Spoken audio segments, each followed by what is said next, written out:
simply put, right, when people suffer, if you want to like find a common target to work on, either from the West or the East approach, there's always something to do with the self. There's something The self meaning the ego mind or the analytical mind? Or to put in plain language, when I say, who are you? When I ask you, who are you? Usually there's something pop up in your head, right? And then we say, that's me. Right. So either the story, the feeling, the ideas, and we have the tendency to say, that's me. One of the key component is to bring out the awareness, right? To become more aware of what you don't know, to know what you don't know about yourself. Right. So, but you have to be interested in that, right? You have to be interested. And once you know what you don't know about yourself, then you naturally will try new experiences. And it's the new experiences that give you a new way of correcting the way you look at your own self. So these are all kind of interconnected in some way. So in the Zen tradition, you could meditate to know about yourself, but in therapy, you could talk to someone to get to know about yourself. It's both similar, is to expose you to something you don't know. Welcome back. Welcome back to Coffee, Matcha, and Soul. We have a really special episode today. We have a special guest, Dr. Peter Lin, a licensed psychologist and a professor at St. Joseph's College. And Dr. Peter is also a certified meditation instructor. So thank you for being here on Coffee, Matcha, and Soul. Awesome. I'd love to be here. Cheers. He's drinking coffee, by the way, guys. Just make the note. Cheers. Make the note. That's the audience, right? She look at the audience. Okay. Yeah, so I lost today. All right, it's fine. You win. Well, I'm just saying. He said he was on our team since the moment he got here. I'm just saying. He even actually walked in with some coffee. He did. He actually came in with coffee. Yeah, sending the signal to Sarah. Well, to be fair, I had tea first, and then now it's the coffee. Okay. I usually have two See, in the he's so same polite. day. He's just doing it because you're his friend. I mean, that's the only reason why he's saying that. So we're really excited to have you here because I love this merger that you do between Eastern and Western, right? So you do Western as a psychologist, you do psychotherapy, but then you've been practicing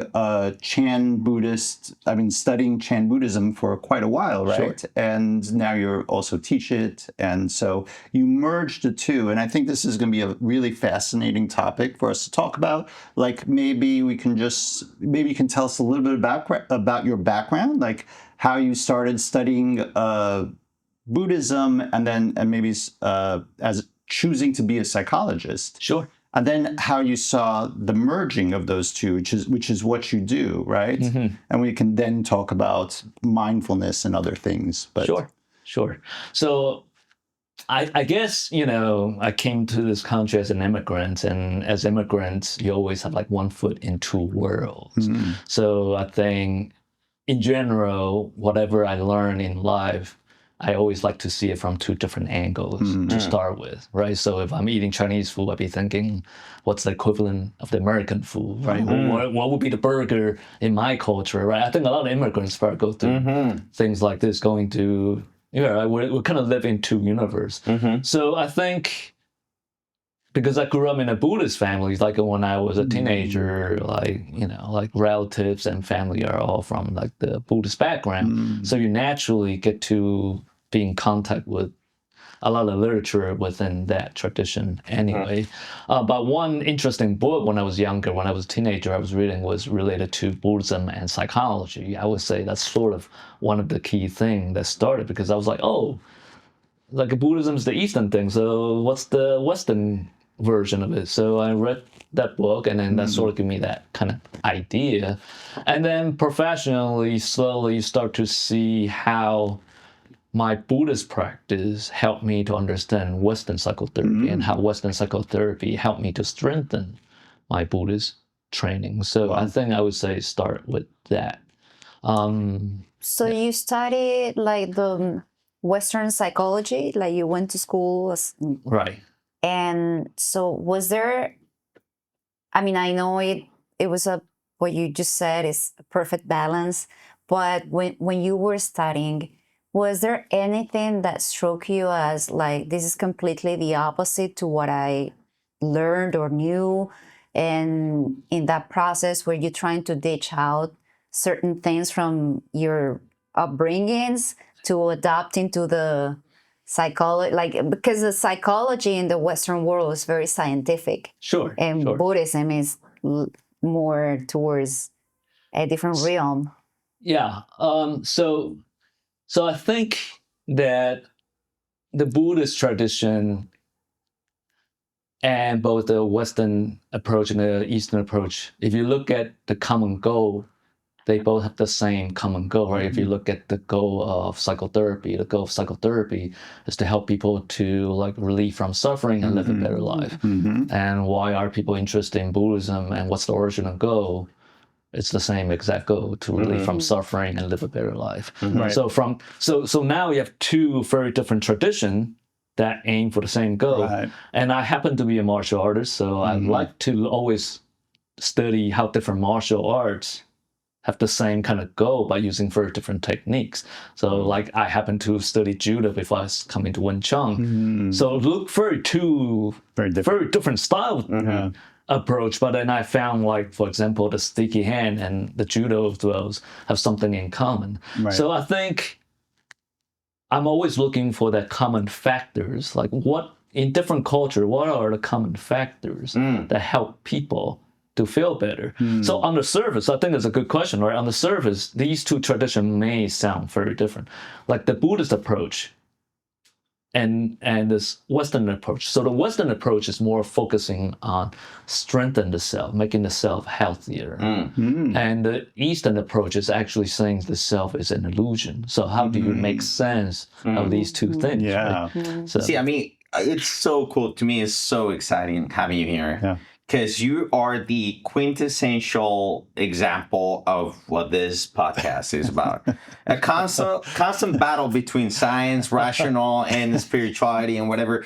Me and Sarah, we're always like bumping heads and, like, not bumping heads, but like he's more inclined to science and a more rational, analytical perspective of the world, while maybe because of my upbringings, I am more like more inclined towards the crazy spiritual, woo-woo energy kind of thing and whatever, right? Just because I happen to be raised that way, right? At the end of the day, we're all looking the same. We're looking for the same thing. What you said is so beautiful. Yeah. At the end of the day, we all are looking for wellness, for understanding, for perspective, for well-beingness, but what changes is the approach. However, there's a battle between the materialistic perspective, right, that calls everything objective, and the Eastern philosophy perspective that gets deep into concepts like spirituality and selflessness, right? Right. Which I think is a beautiful concept, right? Or oneness, right? And how do you combine those two? Has that been difficult for you, over the course of the years? Have you been criticized by the scientific community by trying to put them together or not? How has that battle been for you? Well, I think I'm the luckier one. I didn't go through any of those battles. You know why? Because professionally, I get into professionally, when I bring Buddhism into my clinical work, that was around like year 2000. And year 2000 happened to be the time where mindfulness started to become popular within the field of Western science, Western psychology. So one organization you want to check up to is Mind and Life Institute. These are Buddhist teachers, hardcore neuroscientists who work together on studying the same thing. So I came from that environment where people are very open to talk about when you say no self, like what does that mean scientifically, right? So there's a lot of translate. So I think one thing we're learning to do is just to translate what exactly when you say this, what does that mean from a scientific perspective? And when scientists say this, what does it mean to you? And what does that mean for you? Like, what is selflessness? So let me put it differently. So simply put, right, when people suffer, if you want to like find a common target to work on, either from the West or the East approach, there's always something to do with the self. There's something the self, meaning the ego mind or the analytical mind? Or to put in plain language, when I say, who are you? When I ask you, who are you? Usually there's something pop up in your head, right? And then we say, that's me, right? So either the story, the feeling, the ideas, and we have the tendency to say, that's me. But deep down, even further, is deep down, we also believe not only that's me, but there's something that's constant, that's always there, that's not changing. That is not the self? That is the self. Like the word, by definition, the self literally means something, like something that's there, that's always going to be there no matter what. Would you say that's the soul? Or like soul what we would be call the soul? Or what we call the essence, the core? The spirit, Well, the soul would be one example, right? I think you look at when Buddhism started, the key theory at that time is we all have this Atman, which is the true self, right? And the goal is to sort of bring your true self to be unified with the universe or something. And then Buddha comes and says, that's BS. You know? Okay. I love that. Yes. But because like in psychology, there is like, like for instance, in the Jung philosophy, is like you take all those masks until you are like, and you're reveal kind of like your work is to bring your shadow all the way to light, and just get rid of those masks, so to kind of be your true self, right? Yes, self-actualization. So, that's what he's calling it. Yeah. So, but then Buddhism said that's BS, and just I want to hear more about it. So I mean, I'm going to use this is one example I use with my students a lot. And this is like the matrix, right? So using matrix. I love it. Let's go. Look, we have the matrix right here. So normally, if you do a thought experiment, right, like just to look for your real self within you, right? And I bet whatever you found about yourself, you always can have another name for it, right? What do you mean? What do you mean by that? Like repeat that. Like when I say this is me, and you pop up a story, that's your thoughts. That's not you, right? Right. And you have feeling pops up. You'll be like, that's me. I have a feeling this is me. No, that's not you. That's just your feelings, right? So the common example we give is like having a false sense of self, which that's what majority of us do. It's sort of like having an iPad or iPhone and having an app on that phone, and you thought the app is the phone. So like, let's say an app is Instagram, right? Yeah. You only use your phone for Instagram, and you're like, the purpose of the phone is Instagram. Or like you give your iPhone to your grandma. Grandma thought iPhone is just a phone. So to actualizing yourself is to realize what? You're not a phone. You're the iPhone. Yeah. Right? Yeah. So that would be more like the... And that you're not just one app, but you are like the whole thing. So what you're saying is, if I get it correctly, is that for the most part, self-actualization, it's a construct of Western us. It's I think they're in different. I would say there's a different way of approaching it, right? Because I think either West or East, right, have different ways of approaching the self and understanding the self. So both East and West will say I think we all agree the self is distorted. The story, in some sense, Right. So using narrative, right? When you say we both agree, you mean Buddhism certainly feels that Eastern way. and the Western. Oh, even right, Western. Right. So Okay. definitely are distorted in some sense, right? Right. So we all carry sort of this sense of self. Yeah. So I'm gonna use theater since you're actors, right? So our mind, right? If we're gonna talk about the mind, our mind is sort of like a theater that has the front stage. Of course, have the backstage, right? So whatever you can experiencing about yourself is sort of on the front stage, and then whatever you could pay attention to is under spotlight. But in the theater, you don't have just what's on the stage. You also have the narrators telling story, the directors telling people what to do, and then you may have the wrong actor run out when it's not their time, so kick them to the backstage, right? But you also have the audience. Right, those audience are like, make us act certain ways. So these are just an analogy of different part of our mind. So having a wrong sense of self is like the actor on the stage thought he's the whole theater. That would be like a wrong sense of self, right? Right. So we take like one part of our mind and say that's me. Right. So in Buddhism we call that your mistaken illusory mind as the true mind, right? So the spiritual tradition, then I'm getting spirit. The spiritual part, or Carl Jung would say, to realize yourself is to realize you could play any actor, right? And there's different levels of this, right? And some spiritual tradition is to realize you're not any of those parts in the theater, but you're the whole theater, right? Right. How does this relate to? Let me see if I can set this up correctly, because there's some theories about like consciousness and awareness and sentience, right? And so how does this idea of the self relate to consciousness? And I'll say a little bit that, like, okay, so I used to read up on Buddhism quite a bit in my 20s. Sure. And the part where I got stuck on is this idea of no self. Not that I don't agree with it. I wasn't, at that time, I didn't want to lose the self, because I was like, how do you operate in the world if you have no sense of self? Like, what motivates you? How do you hold on to it?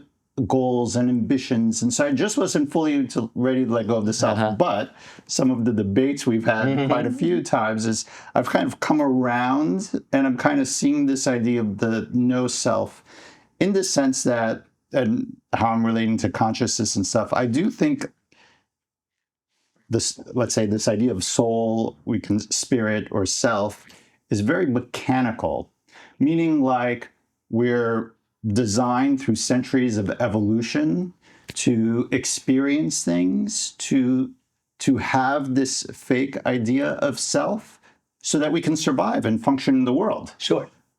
But I think where it comes to consciousness and the question of consciousness and self-awareness, right? Like, I can see how none of that's real. It's something that we are formulating in our minds so that we could function in the world, right? Like, to have ego, to be hurt by, let's say, not achieving something, that's there so you can strive to achieve more, to learn from that experience, right? But, but if you really look at it, whatever happened, let's say the thing you didn't get, like, it doesn't truly affect you. The world still goes on. You can try again. Right? And so you don't actually have to be affected by that. And so that sense of self doesn't have to control you, right? And so you're really trying to get rid of, I think in Buddhism, maybe it's like just not be moved by the things that you've created, these players that you've created in your head, these ideas that you've created about yourself and what you want and what you think you need, right? Like, all these thoughts are what driving you, but it's not you, right? Because they're yours. They're yours. But the thoughts are yours, but you're not the thoughts, right? Right. So you're using that as an example. Right. Yeah. So I would say often when people think about the stuff you just talked about, those are the psychological self, which is just one of the functions of the mind. So you don't need to abandon it, right? iPhone is still a good phone. Right. The problem is not the phone. The problem is you thought that's the only function for iPhone. So there's nothing wrong with psychological self, and you need it to function in the world. Sure. In fact, you need it to cultivate compassion. Right? If you don't have suffering, how would you able to cultivate? So there's a lot of good function to have a healthy self. There's nothing wrong with a healthy self. It's only when you limit you to, it's like ugly duckling keep thinking she's the ugly duckling. And then even when you try to be healthy, I'm going to be a healthy ugly duckling, right? Yeah. So, but you're not ugly duckling. Yeah. You're more than ugly duckling, right? So you still can maintain whatever function you have. It's just now you have a whole different perspective. So in that sense, who are we? Well, that's the question Zen wants you to ask. So I'm always interested. So I think, like, Buddha's not interested to answer the question like, what's the beginning of the universe? And I think same thing for me. I'm less interested in the answers. I'm more interested in why do you need to know, and why do you want to, what motivates you to want to know the answers? How would you imagine your life would be different if you find out everything? Yeah. See, I mean, to me, this is so exciting, because to me, that's my biggest fight. And I'm confessing that I'm having a fight with science. Okay. Because there is this need to know everything. We want to know everything. We want to know who we are, and we go and we try to understand the DNA of things, and we try to, right? And we try to measure every single piece of us and whatever. And now you see people measuring like wearing rings and wearing this thing, which is, I respect. But why do you need to know all of that? What difference does it make? And as you said, right? Like, and this is going back to theater. Let me just to finish with this. It goes back to theater, and to what you were saying. I remember I had a teacher that changed my life, an acting teacher, and he's like, if you want to know your character, you have two different approaches. You can go study the background, study the psychology, study the, define whatever. You can put it on paper. You can, and it's similar to trying to get to know a flower and cutting the flower and taking it to the lab. To analyze it. Right. Or you want to be the flower, behave like the flower. Yes. Feel like the flower. Yeah. Pour some water to feed the flower. Give love to the flower and receive love from the flower. And to me, that changed my entire approach to art. Sure. Like, instead of trying to understand everything from the, from measurements and, analytical perspective and whatever, trying to become or trying to be or trying to understand. And sometimes, and you correct me if I'm wrong, but one of the beautiful things that I learned or study from Buddhism, for instance, is that you kill a definition when you try to define things. The moment you have a definition, so Right? you must love Heath Ledger. Then that's the kind of acting that he does, right? Yeah. Well, what kind of acting you call that? Oh, you mean method? Method. The method. Well, is that what you're talking about? Yeah, that's Sort a of? different conversation, because that's a different subject. Some people, in my opinion, has mistaken method acting, but that's a whole different conversation. But the whole point is, the approach to everything could be very scientific, very through data or through data and trying to understand everything, which is fine. But the question is, are we ever going to understand everything? And why do we want to understand everything? To have control? Well, I mean, historically, it definitely give people power and control and set up rules. It definitely set up hierarchies. So it has that kind of effect. Yeah. It also have knowledge. So it have different effects. Sure. And science came from philosophy, so it's just one branch of philosophy.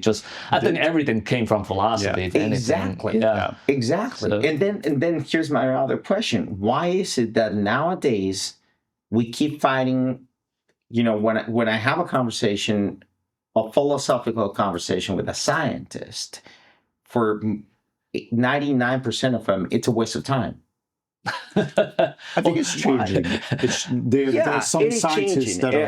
I agree with you. Well, I'm you a know. scientist, so I don't know which kind of science, but I think it's all quite.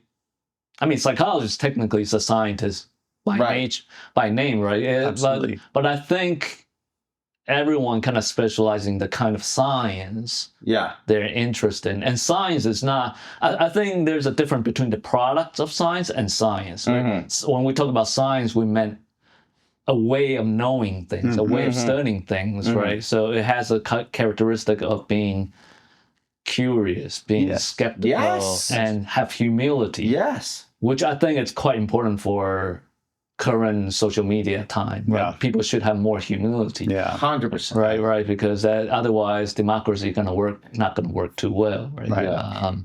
So I think every discipline has their up and downs in that sense. So, but you were like tying this up all with your comment. You're saying that you're not interested in the answer. You're saying you're interested in finding out why we want the answer. So can you elaborate on that? The question is the answer, maybe. Right? In fact, in the Zen tradition, one of the key meditation methods called the Koan practice. The Koan practice is really like a riddle that can never be solved. Right? So there are different versions of it. The easiest version for Western audience is the question, who am I? That's a Koan. Yeah. So you actually meditate on that. And the moment you have an answer, it's gone. You're going to get beat by Zen master right away because the answer is always going to be wrong. Because whatever you could thought of, it's going to be the wrong answer. Right. And so the way of meditating is you have to keep cultivating this mind of, I want to know, yet I don't know. I want to know, yet I don't know. Which is the the catalyst to science, or is the catalyst to philosophy, to every arts. to arts. We sit in the question and we live in the question, and that triggers a lot of things, which is the beauty of it. Once again, going back to acting, one of the biggest lessons that I learned was don't look for answers, look for questions, live in the question. Yeah. By acting. Acting, not a lot of people believe that acting is like lying. To me, it has a different perspective. It's living through circumstances and living through those questions. Yeah. You don't have to answer it. You have to live the question. But I think it's good that we have scientists trying to get at the answer. 100%. We've had arguments. I think we will know. I think we'll know everything eventually. No, but how do you know? But that's I'm thinking 3,000 years from now. But here's the thing. Here's going along with your idea, and I want to know your opinion on this. So let's get into the ring. Let's get into the fight. Well, do you love your mother? Study that scientifically, right? Ooh. How do we know? How do you know? Right? You're like, the evidence is I buy gift for my mother. Yeah, well, like that's an evidence for you hate your mother too. I mean, like it could be either, right? So you see, there are certain things in life. It's more based on it's not based on empirical evidence, but it's more based on this kind of aha moment, right? Yeah. Right, and so I think science definitely have its place. But at the same time, you also have other discipline that kind of fit into the puzzle. That's why when students take courses in college, we say you should do art, history, music, 100%. Right? Art, right? The whole point of art is not to just make pretty stuff. The whole point of art is to reveal. Right. Right, to reveal something, right? Yeah. That we don't know about, right? So the questioning is always a powerful thing to cultivate. Right, and which the real Koan is not that question. The real Koan is your life. What does it mean to be you? That's so beautiful. What does it mean to live your life? So when I see a patient in front of me, I always keep this mind of not knowing. Yeah, because the moment I have certainty, I may already make mistakes in that sense. Right? Wow. Right. So it's okay to be uncertain and just be open-minded. And explore together, and because you could always find something that's interesting. The whole point of self, but by the way, the whole point of self, what that means is just certainty, right? That certainty and not changing. So when the moment you have a self, that means you only look at the world through one lens, and Right. that's your self-referential way of looking at things. Yeah. So the Zen perspective is to train to let go of your self-referential way of looking Yeah. at things, Yeah. right? So very much like, I don't know, you guys play like, Mario? Games. Mario Brothers? Or Yeah. Yeah, There's one game, ages. the Paper Mario. no, I Yeah. haven't seen it. Mario's back then is always two-dimensional, but Yeah. they had a game where in order to pass the game, you have to like turn into three-dimensional Oh. perspective. Oh, Right. So like there are certain places where you need to like step out of your way of looking at things. So to ask the question, what is the self? Is there a self? What's the true self? Or actually the question itself is already problematic because it's Right. limited. So if I ask you a question, and this is just to trigger fire in this conversation, right? If Sure. I ask you, who's Peter? What would your answer be? I have to say I'm investigating it, right? Who's Peter? Peter right now is made up by everything that's not Peter, right? So what makes me... What makes you not Saro, but Peter? Yeah. Well, here's the thing though. Are you sure what's me are totally just from me? Because what he just said came into me. So at what point his knowledge become me? And at what point my knowledge become you, right? So it's like each of us are like cloud. When you look at far away, it looks like 4 different clouds. But you know how when you put an airplane closer, the cloud may be more connected than you think. By the way, I don't want to make it too complicated, but when we talk about the self from the Zen perspective, they're really not talking about psychological self. They're more talking about the ontological self. Yeah. So the self is not just meant the self here. The self meant everything. Every object. Like there's no self in this cup. Like there's no cupness in this cup. Because this cup is made up by everything that's not the cup. right. Right. And if you observe everything in this world, that's the fundamental rule. Everything's made up by everything that's not that thing. And if that's true for everything, what does that mean about you? It just means you're made up by everything that's not you, right? So the boundary between me and you may not be as obvious.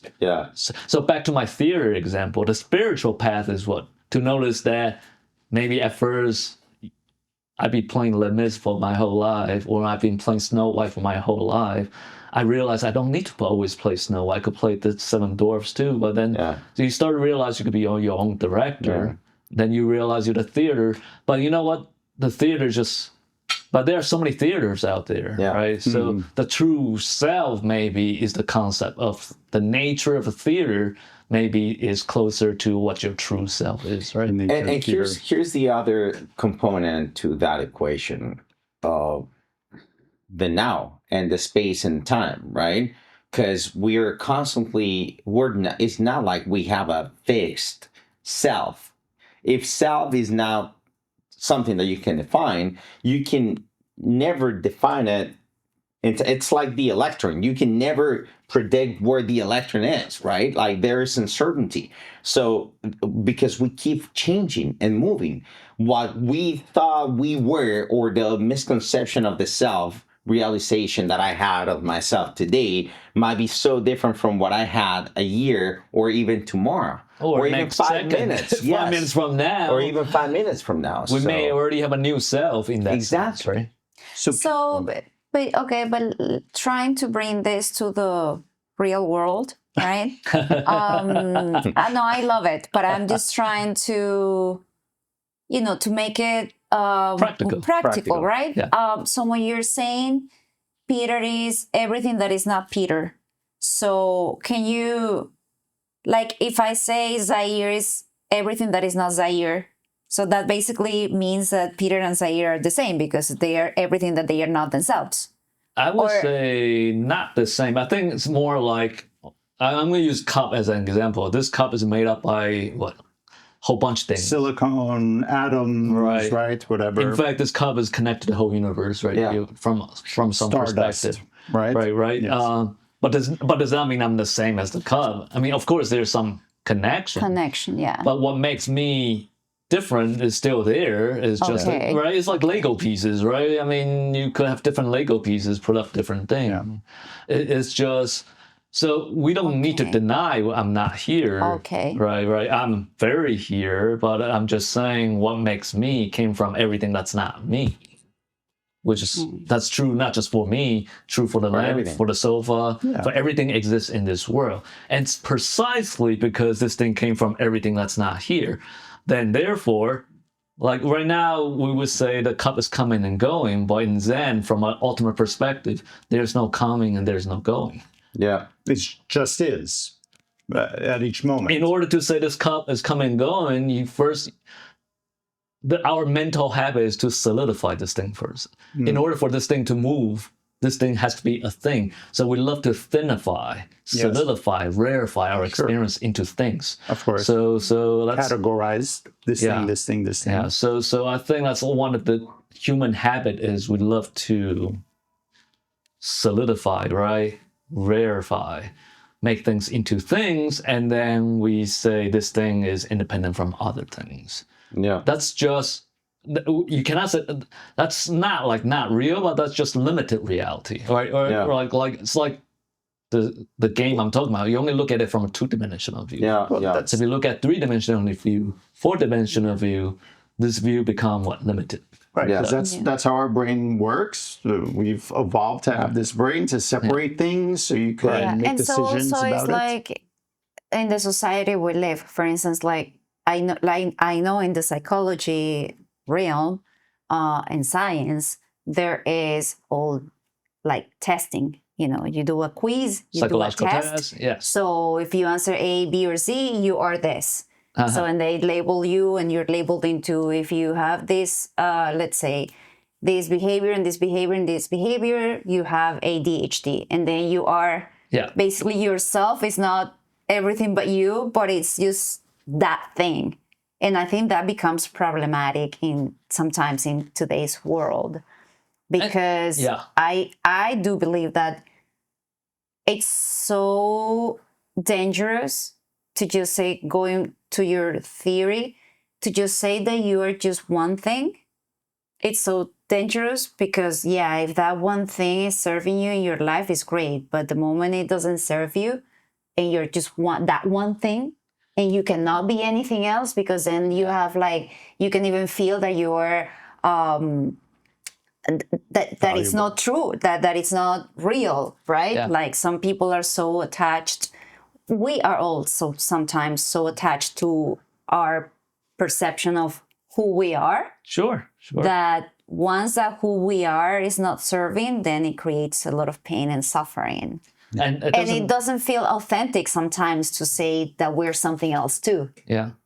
And it doesn't have to be diagnosis. I think all of us more or less have some kind of labels for self and others.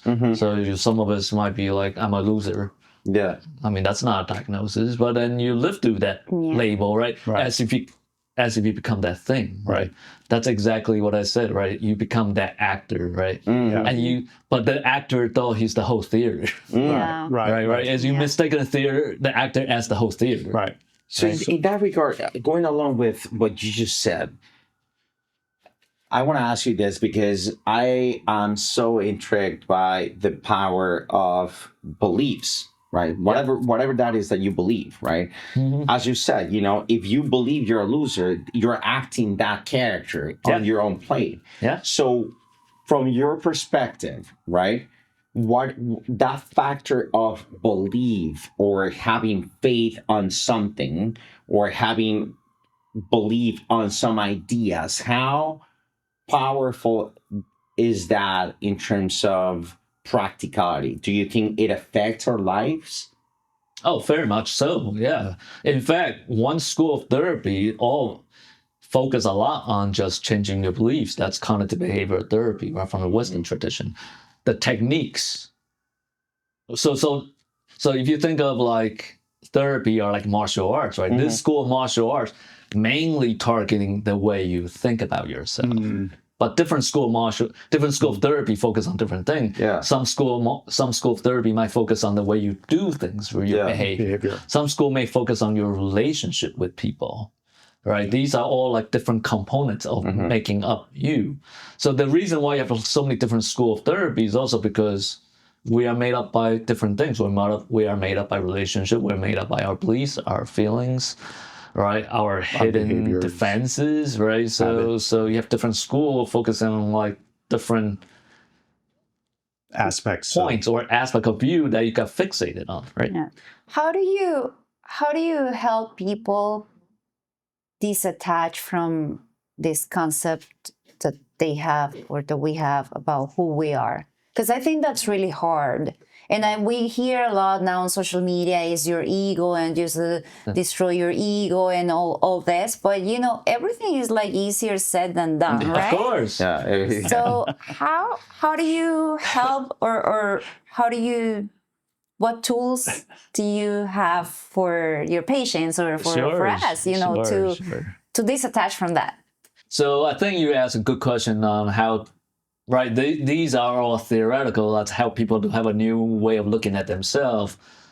It's all quite theoretical, but how does it make it happen? Yeah. So another professional interest I have is really studying how different school of therapy, not just Zen and Western psychotherapy, but even within Western psychotherapy, we have an actual professional organization, pretty much like the MMA for psychotherapists, right? They're interested in how different schools have something in common. So one of the common factor that keep you become an effective psychotherapist, for example, is relationship.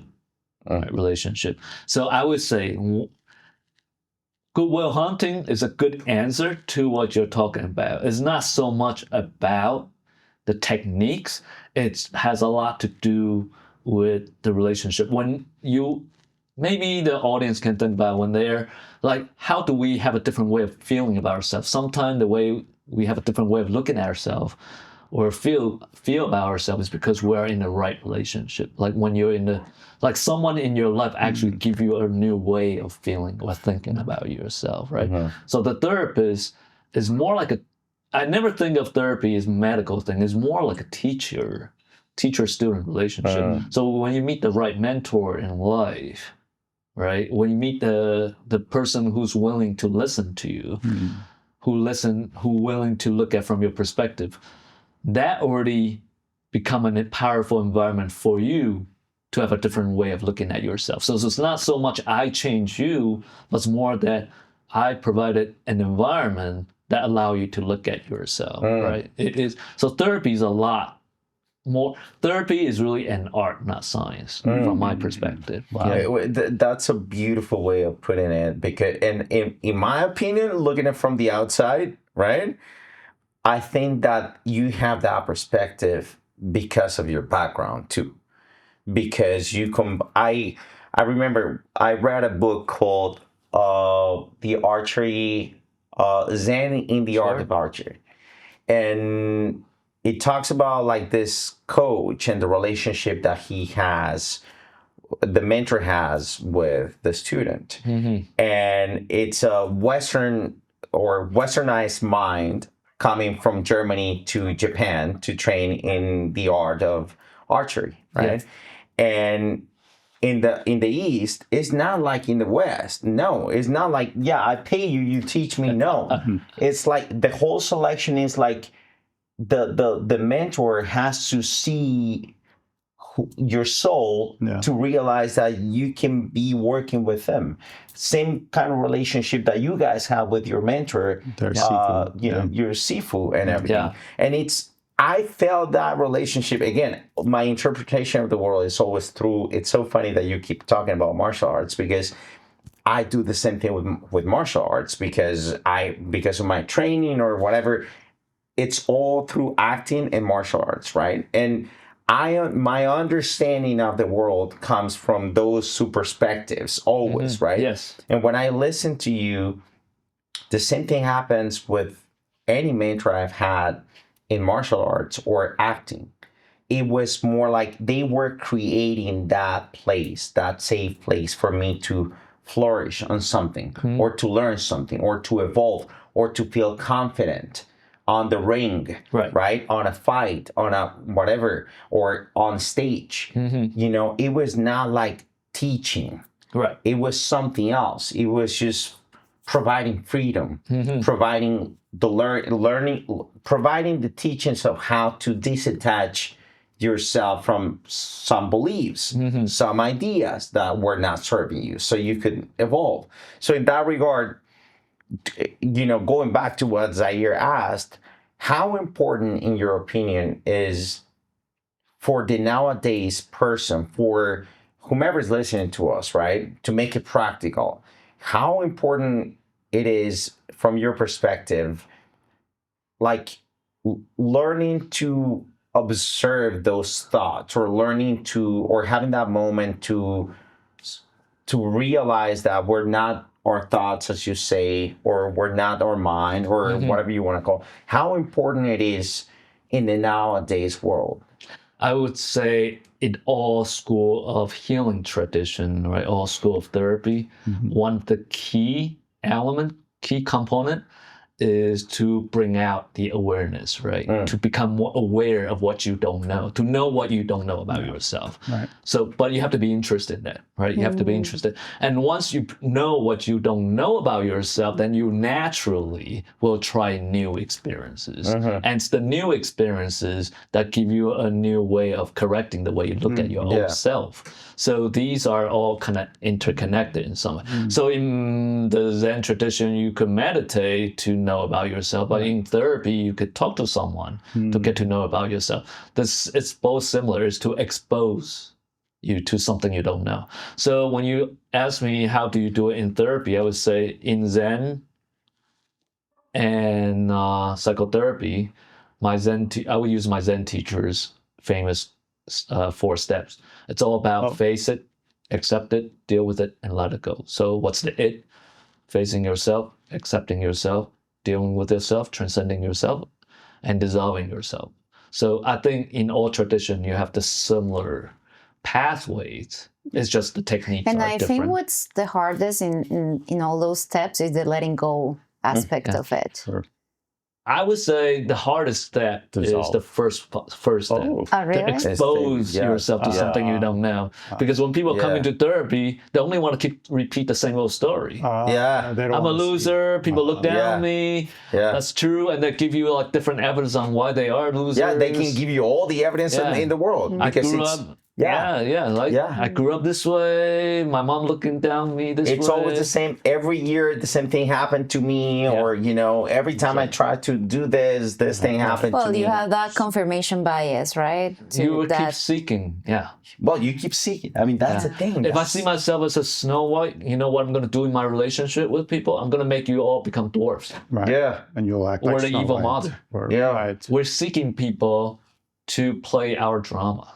And you're creating a story of the world based on how you see yourself and interact. Right. And you know the whole world is that. Yeah. Right? Wow, that's so interesting. So the hardest part to me is that curiosity, that maybe. So one thing we can learn practically is just maybe so, you know?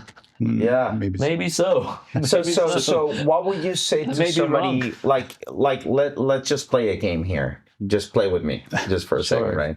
So if I come to you and I tell you, I'm a failure, you know, I'm a loser, you know, every single project I've ever tried, you know, it has failed, you know, what would you say to me? Like, what's...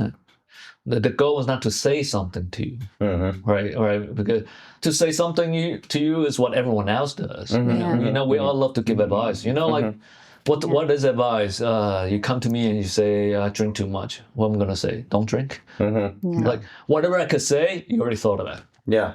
So what would you do with me? Well, can I ask, Peter, maybe let's bring this back to what you're, like the merger, right, of Buddhism and Western psychotherapy, right? Well, I love what you said in the beginning, that what is the goal of Western psychotherapy? What is the goal of Buddhism? And it's to get at reducing suffering, right? Really. So those two align. But now where they may diverge is the Western psychotherapy is looking at maybe peeling back the self, but there's still very much a self that you try to get to ultimately. But now Buddhism says, well, there is no self. So now how do you in your practice start merge those two? Are you teaching mindfulness? We didn't talk about mindfulness, but maybe we could get into that a little bit. But yeah, so how are you merging those two in your practice? All right. So I think, I'm going to combine both of you together. So I think for all good therapists to work with someone, it's not so much just to tell you that you're wrong. You shouldn't think that way. But it's more become what? Really curious. Oh, how did you came up with that conclusion? But before I tell you anything, the whole point is what? How did you end up in that position, right? So it's not coming from a judgment, but coming from true curiosity. And caring, right? I mean, you really want to. It's like, I care for you. I really want to know, how did you come up there? So the relationship has to be there, right? So the very initial step is always about building a real healing relationship, right? Once the relationship is there, then you could feel free to challenge a little bit more. Oh, you say you're always loser, but did you notice? Right? Without a relationship, there's nothing can challenge. Right? That's a beautiful thing. So now, how does mindfulness come in? Now, different therapists nowadays, mindfulness become a very popular technique among many psychotherapists, right? And I would say in general, there are 3 ways integrating mindfulness into psychotherapy. What is mindfulness for you? Let's start with that. So that's a loaded question because the Western definition might be a little bit different than. I would say the quickest definition is really the ability to be in the present without conflict or opposition. That would be probably a Zen way of looking at things, right? Just be able to be in the moment being without here and now, being in the without now. conflict or opposition. When I say conflict, really. Right. What's the real conflict is between self versus the other. Right? So that's the real conflict, right? There's this self-referential perspective of looking at the whole world, which is self versus the world. That's the conflict we're really talking about. But the common John Kabat-Zinn modern definition is moment-to-moment non-judgmental awareness. Right. That's the most common definition you're going to hear. That's the scientific definition. So from there, you have different therapists. The one school of therapists would literally teach mindfulness technique in the psychotherapy room. Like literally, they would spend like this. That's for this session. Let's do some breathing technique. Let's do this and that. Or that's one school, right? Such as MBCT, mindfulness-based cognitive therapy. Then another approach is more like probably many analysts. A good chunk of analysts are actually into Zen before, like the modern psychotherapists, like Carl Jung, Erich Fromm. These are the analysts from the 50s and 60s. They already have like some real interest. So the way to integrate. Let me backtrack. I don't think they integrate Zen into their work, but there's a group of therapists who integrate Zen into into psychotherapy through the insight they gain from from their practice. So they may share the insight that's coming from a different tradition, but in a language that's understandable to you. So right now, when I give you an example on how we're not the theater, that would be like the insight generated from my own tradition, but I just talk about it in a way that we could understand. That we all can understand without using a word of Zen in there. That would be the more implicit way. The least implicit way is really just be a mindful therapist. Oh, what does that look like? That you're truly immerse where my body is, my mind is, right? When I'm talking to you. So you're being mindful in the practice. You're in the moment with the patient and you're connecting on that level. Which a good therapist should be doing that in a way. Fantastic. A good actor should be doing that. That's step number one. Right. The ability to merge with what you do. Right. Engage in what you do. easier said than done, right? Yeah. No, Yeah. that's Especially today where we have so many distractions, but that's not for an actor or a therapist. Think about a surgeon, right? If Yeah. you're like in the room, right? If you're not here and now, Yeah. like if you're up, like you have somebody's life in your hands and you're thinking about what you're making for lunch or how you're going to answer to this email, Yeah. just it's catastrophic. Like you can take that to any level. And I think Right. we are right now, I think one of the worst problems that we have as a society right now is that we are so like our Attention deficit. mindfulness, if we want to put it that way, or our mind has been hijacked by all the noise, by social media, by the news, by By the phones, concerns, by constant stress, by, information. so and we are all over the place, but here and now. We're not encouraged to do that. yeah. Yeah. Encouraged. But here's the thing. Ultimately, it's our responsibility as well, because the noise is always going to be there, right? The whatever is always going to be there. How do you practice, or how do you decide to live your life? I mean, that's It's hard. It's hard. It's hard. Yeah. Which is why mindfulness has started to get more and more popular. I was watching Cafe 229, and for people out there, you should definitely check it out because Peter's podcast is fantastic. Thank you. And I love this saying about this whole mindfulness, right? Like mindfulness, yes. mindfulness thing that's happening. So in the episode, Peter, because mindfulness started getting so popular in culture around 2000s, first it came out of scientists who were exploring the Eastern tradition of Zen Buddhism and what this means and the benefits of it on a psychological, body, physical level, right? But then, of course, commercialization comes into it. And now you have apps that are selling mindfulness and social media influencers selling mindfulness. And so Capitalized. it's been capitalized and it's being diluted of what the purpose is in some ways. But there's also what I've been reading, and I'm really curious to hear your take on this from a scientific background or a psychologist background. There's apparently some research about this double-edged sword that for a small percentage of people who may not be guided properly through mindfulness and meditation are similar, they can have really bad adverse effects.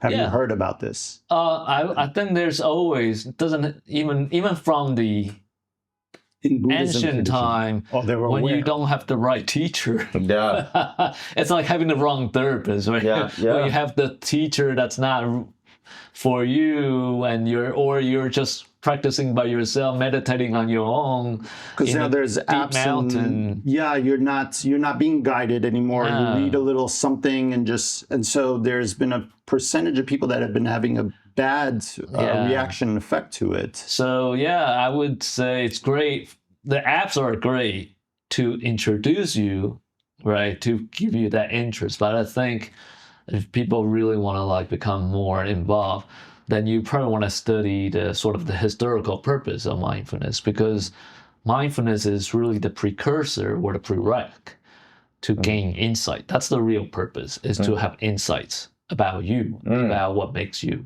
or the insight about the mind. And and the real function of insight is not just to make you smarter either. The actual, insights or wisdom is not something you put on a shelf, make it look good for yourself. Yeah. But it's really the true function of insight, at least from the Zen tradition, is really compassion. Compassion. You talk about Buddhism and mindfulness in life. It's not enough just to do meditation, right? That's just, it's like how you're applying it in life. And that's why you're doing art and your judo and every aspect you're applying your... Right. Meditation to me is like free throw in the basketball training. Yeah. Step one. Is it important? Yeah, it's still important. If you can't do free throw, we cannot. It's kind of hard to believe you could play if you can't even make the shot at the free throw line. So that's like the prereq. Yeah. In that sense. That's the tool you use to practice it in the beginning. Right. But your ultimate goal is to apply it. Play. To play in life. Yeah. To play. So meditation is like play as a practice. Yeah, but, yeah. right. But eventually is to play in life, right? So That's awesome. yeah, and I think every wisdom tradition have their own way of meditating. Yeah. Right. I mean, so kindness. Do you, let me ask you a question, and once again, this is all coming also from personal experience, seeing and learning and growing. Do you feel that when you are paying more attention, well, two questions. Do you feel that when you're paying more attention to the insight that you were talking about, do you feel that we, in a way, are more connected to that oneness that you were describing? The reason why I'm asking you is because I feel that way when I feel that I'm paying attention to myself inside instead of whatever BS is going out there. And I feel this sensation of, I know it's gonna sound super woo-woo, Sarah, don't kill me, but I feel this kind of light, this love that I don't know how to describe. I was telling Zaire the other day, like lately I feel like in ecstasy, like, but it really comes from trying to, or not even trying, from just being in the present, right? Yeah. Do you think, am I just crazy here, or do you feel that in a way we're more connected to everything in that sense? So I'm using like I'm a loser an example. The moment you realize I'm a loser, that label just came from, obviously none of us born to the world say I'm a loser. Yeah. Once you, and even in traditional psychotherapy, you're gonna start to realize what that voice did not came from you, right? All right, whatever about you did not came from you, but whatever is you also came from many other places, right? So what makes you came from many helping hands. Yeah, Wow. sure. Right. Wow. Right. All So the experiences you had before, everything right. you've lived through. And then if you realize that truly, then you should be a little bit more light and ease, right? You don't need to always play Snow White anymore. Yeah. It could play different role. Right. You could still keep your old habit. The Snow White should still come out sometime. Yeah. But it doesn't have always to be there. So there's sort of natural light and ease. Yeah. Right, to it. But then also the compassion part of it is that if you realize you came from many helping hands, and maybe you want to you want to give back as well. send out your helping hands a little bit, right? Well, stick out. As you also experience and become aware of what's causing you pain and suffering psychologically, physically in life, all those hardships, as you become aware of that, right, which is part of the purpose of mindfulness, you will feel compassion for everyone else because you see yourself in everyone else. You could understand how they're experiencing what you've experienced. And so isn't that part of the point of mindfulness? You're getting to a point where, you just get to this realization where we're all the same. Yes, we've had different experiences that shape us differently. Right. But at the core of what we are, we're essentially the same being, experiencing in the same way. Yeah. So we're like four different theaters. Yeah. Even though we're four very different theaters. Yeah. But the nature are the same. Yeah. The nature of a theater are always constant. That's right. That's constant. Right. That's constant. Yeah. Right? The thing that's not changing is the nature of change. Right. So the nature of theater, nature of play, it could be a movie, it could be a Broadway show. It could be two different things, but we have the same nature. Yeah. The potentials are always there. See, the other day, I want to share this with you because I've been thinking about this a lot, right? Like throughout my personal practice of discovery or personal growth, whatever we want to call it, right? Whatever we do every day. I do my thing every day. It has to do with martial arts as well. It has to do with practicing certain concepts in my life, whatever. But the other day we have a beautiful neighbor, right? And she's coming to, I don't know how old she is, but she's probably 70 something, 80 something. And you can tell that her life is kind of dimming down because she retired. She wants to live a quiet life, but she's so beautiful. Every single time you see her, she's smiling. It's like I hug her every time I see her. She would always tell you something beautiful, right? And the other day she said something that was like resonating in my mind. Like she said, listen, she was smiling, of course, and I was like, lately I feel like I'm going back to being that kid that I used to be back in the day, she said. And I realized that there is no need for drama. Why do we need drama for? So I don't care about like the drama of the world. It's not that I don't care. It's simply like I'd rather focus on the things that bring joy to my life. And I'm like, isn't that what life is supposed to be? Yeah, it's just human are very Complicated. bad at guessing what brings them happiness. Yeah. We're often mistaken what bring us happiness. Well, we're taught. We're taught, Society does teach us this is supposed to bring you happiness. Right. So part of it's not our fault, right? Right. But- It's not nobody's fault, Right. right? Right. I mean, like if you're born in this society, they will say this is the most important thing. That's the most important thing. Yeah. Right. Yeah. So that's the matrix we're living That's the in. matrix, That's yeah. the matrix we're living So, in. and this is the second question that I have for you. Do you believe we can train our mind?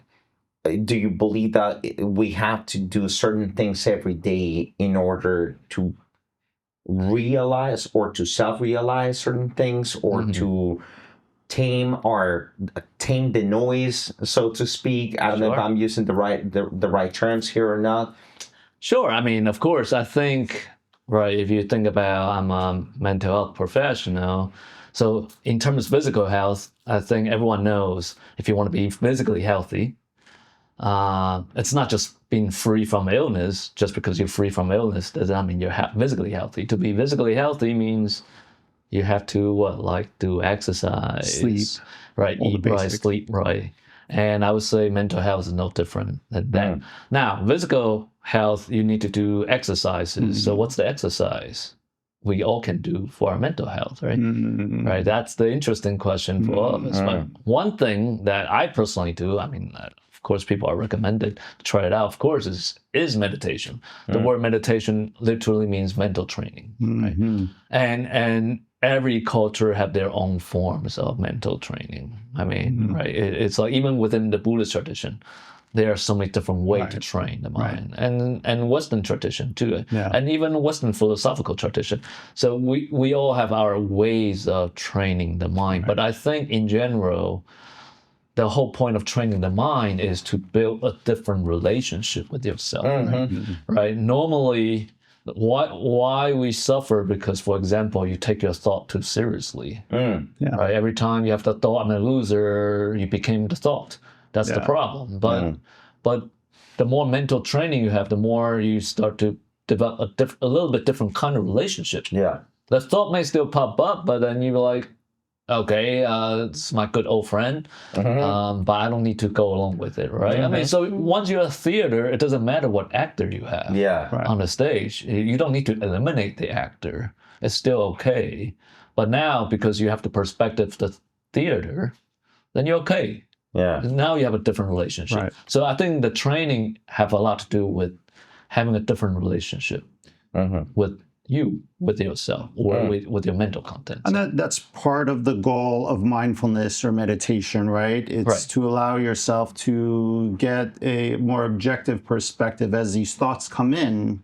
They don't, right? Because the thoughts don't shape your emotion. You could kind of observe the thought as the goal. And then if you're able to observe the thought, you could also change the thought, right? Eventually. Take something, I really wanted more matcha, but I'm out of matcha, and I could be upset about the fact that I have matcha, or I could say, I just had some really good matcha, right? And it changed my thought, and it changes how I feel about that experience. So just give you a comparison. I mean, I'm using an easier version. One of the most popular school of therapy is cognitive behavioral therapy, and that the school is easy to pick up because the idea is simple. if you want to change how you feel, you change what you think, right? So the idea is when you have right, if you are able to expose the thought that make you feel bad, you change that thought. Yeah. The Zen approach is a little bit different. So the Western approach is like, imagine those thoughts in your head are like the birds, black birds flying in your head, right? And our goal is to shoot down the black birds and replace with the white birds. That is very Western. Right? It's very Western. Like shotgun, and to release the white one. And what's the Zen approach? The Zen approach is, you're the sky. Why do you need to change the birds? It doesn't matter the white bird. So it's not about changing the black bird to the white bird to the black bird. It's that you just have the freedom to have birds. And because each bird have its, sometimes you need the black birds to pass on the bad news. So but birds are just birds. But ultimately, you're the sky. You're the sky. Right. All right. So it's a beautiful thing. That will be the different approach between the Western and the Eastern approach. So I have one final very crazy question. I don't know how you would answer this, but I'm just curious. It could be ridiculous or whatnot, but it ties into this Buddhism view of the no self or being the sky, right? So if we're all, let's say, the same, right? We're all these beings that have no self in reality, right? That's what's real. We think we have these selves, but in reality, we have no self.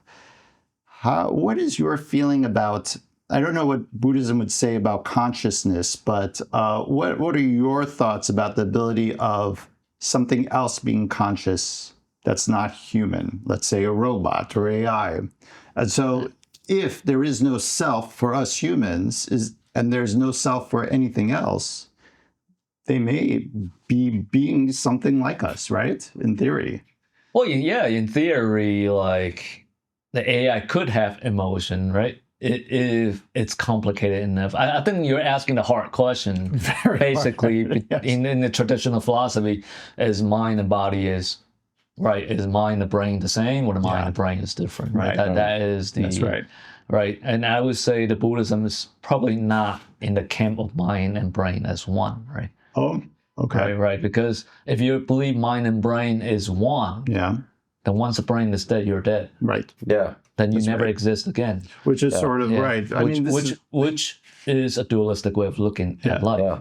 But if you think you have a soul that could go to heaven, by the way, these are the common belief during Buddha's time anyway. Right. It's either you're going to die forever or you're going to live forever in some way. Right. Neither. So the Buddhist approach is neither. Yeah, because neither living forever nor disappear forever, because both are dualistic. They are the same thing, just saying two different ways. So then but you did say that for Buddhism, the mind and the brain is the same thing, right? Or I say it's not. Right, because to say they're the same is dualistic. To say they're not the same is dualistic. Oh. It's neither nor. So that's why the Buddhist approach is always the non-dual approach, right? Because now if you start to say it's the same or different, you already lock yourself in that kind of self-referential way of looking at things. I see. It's a two-dimensional way of looking at the problem when the problem is five dimensions. I see. So you're never going to get your answer because you keep looking at it's the wrong question to ask. It's very hard because we're trying to have a conversation to ask this, and so you think in terms of this or that so that you could make a comparison. Right. But I see what you mean. Okay. Yeah. To say they're the same is wrong. To say they're not the same is wrong. And also for Buddhism would then say there isn't exactly a soul or a spirit, right? So if the soul, by definition, which is from the Buddha's time, is something that's always there, that's not changing, that can last forever, there's no such thing in the world. Right. Is that right? Because then there's no causation. If this thing gonna be there forever, then where did it come from? Where is it gonna go? Nothing in the world. Like if you look at everything in the world, what make this cup? It's not from one thing, it's from many things. And then this cup's coming from 10 things, and each thing's coming from 10 things. You could see it's infinite why. So from from the non-dual perspective, the universe is infinite wide. It never had boundaries. But if you shrink from a quantum perspective, there's always something smaller there. You cannot. We might say there's something that the atom or the whatever is the basic unit now. It's because it's always made up by something else. So there's infinite small. This sounds very quantum. I mean, non-dualism, the fact that it changes, right? I mean, this sounds very quantum. But there's also philosophical because it's from philosophical perspective. No self is not meant just to observe you as no self, to observe the world as no self. The rule of the reality is we like to solidify things into things, the time into a thing, the space into a thing, right? Yeah. The cup, the self, the people, everything is. So the reality is in a flux, but we always see constancy in it. Yeah. That's what we do. Yeah. So the moment you start to ask, is the mind and brain is one? Well, I always like to ask, here's a famous sutra from the Buddhism. Like the Buddha asked the students, where's the mind? Is it inside of you? Is it outside of you? Right? Is it between you? And then the student would try to answer. No. If it's inside of you, it's wrong. It's outside of you, it's wrong. It's everywhere, it's wrong. It's nowhere, it's wrong. True. Yeah. Sadhu couldn't be a Buddhist. He needs answers. And he needs the moment you want years from now, he needs all the answers figured out. Because the reality is water, but keeps trying to look for eyes in it. Yeah. And then you're never gonna find. It's the same thing with like simple things as where's the light? Where's the light? Where's the light? Is it in the bulb? Is it here? Is it inside? Is it coming from the outlet? Where is it? Right. In your eyes. It could be in your eyes. It's not in your eyes, actually, because your eyes are just the window for your brain to receive the photons and whatever. Yeah. But where is that light? Is it in your brain? Is it in your mind? The light is our version of reality, right? Yeah. It's the same thing. It's just... Yeah. So, from the most practical perspective, right? This is my final question for you. Sure. What do you think is life? What do you think is this experience, and why are we living life? Well, if I could answer you that question, I'd be a cult leader right now. But I would say I would counter that by, instead of trying to find answer for it, be always curious about it. What does it mean to be you? What is life about? Because that's the sort of the foundation of Zen practice, is to have interest in the ultimate concerns, ultimate questions. And that's the same in philosophy, like existential approaches are all about, and how we approach these questions shapes who you are, right? The way you think about death, the way you think about life shapes who you are as a person. So yeah, these are good questions that I think all of us should always be interested in. But just be careful. Don't try to have a definite answer to that. Yeah. Well, I do want to try to get. Maybe I'll ask Guy's question just a little different. Maybe so that there's like a little takeaway. So, can you just say, in the simplest way, what you think living a good life is? So my version of a good life is treat life like a piece of artwork. Okay. So if you think about making art, there's no rules. Right. If you try to copy other people's art, the first banana on the wall is art.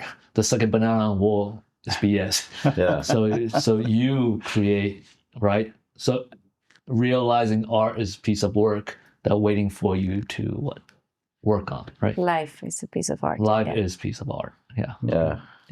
So how to find your own poetic way of living. Yeah. And it comes from the question that you said. It comes from also questioning yourself all the time. Yeah. What does it mean to be me? Yeah. Here and now. The moment you say this is art, you're already not an artist. Yeah, exactly. Yeah. Right. Yeah. All right. I mean, if you say this is it, then that's not it. Yeah. And so the journey is finding your way of being. Yeah, and I think it's very much like, I like to use art as analogy because art has something similar to it, right? Because the moment you have a definite answer to something, you kind of lose it already. Yeah. Right? So always be curious, always, but also be humble, right? Yeah. Right? You want to be curious, you want to be skeptical, but and also the beautiful of that analogy with art is that even if you're like a super amazing artist, you're never gonna do it the second time. As Yeah, if you wanted to do it the same painting twice, it's never gonna be the same. It's never Yeah, gonna be it's the same. Not even if already you dead. tried. Yeah. So life is art. Yeah. So my version of what life is, right? Beautiful. Right. It's a beautiful Thank you, thing. Peter. Thank you Thank you for having me. taking That all was these fun. questions. This was great. This is This is phenomenal. We got to do it again. Yeah, Yeah, of we course. bombarded you with questions. I feel Yeah. bad. You were really on the hot seat. Yeah.